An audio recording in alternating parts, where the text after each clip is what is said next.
Crucially, this act will lay the foundation for the Trabaho para sa Bayan Interagency Council, which will craft a master plan for employment generation and recovery. It will be chaired by the Director General of the NEDA and co-chaired by the secretaries of the DTI and of the DOLE, with representatives from other agencies and from various sectors. All government agencies, including LGUs, are enjoined to cooperate and coordinate with the Council to ensure the effective integration of the plan into their policies and programs. I therefore direct the Council and all concerned government agencies to fast-track the issuance of the implementing rules and regulations of the law so that our workers and stakeholders can immediately benefit from it.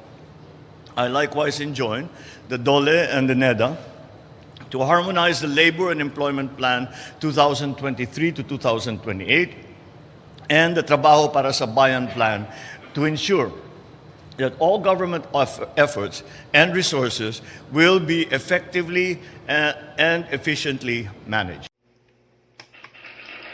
Okay. So palakpakan natin ang ating Pangulo.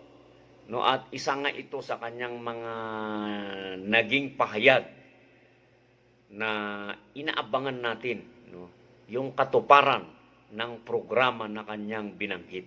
No, ito nga ay tungkol sa trabaho na kailangang padamihin. Narinig naman natin ang kanyang sinabi. Pero ano ang nangyayari ngayon? 'Di ba? Bakit tila ang priority ng gobyerno ay yung mga ayuda-ayuda? Alam naman natin. Naririnig natin, no, na parang inaprobahan pa ng COMELEC ngayon yung pamimigay ng ayuda na legal, right? Eleksyon.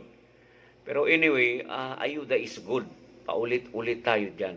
No? Pero hindi kasi ito yung long-term solusyon ng problema. Kaya tayo ay umaasa pa rin na yung creation ng mga trabaho.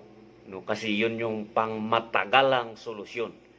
At yun pa rin ang inaasahan natin hanggang ngayon na matugunan ng gobyerno para naman matupad ng ating Pangulo ang kanyang mga pahayag.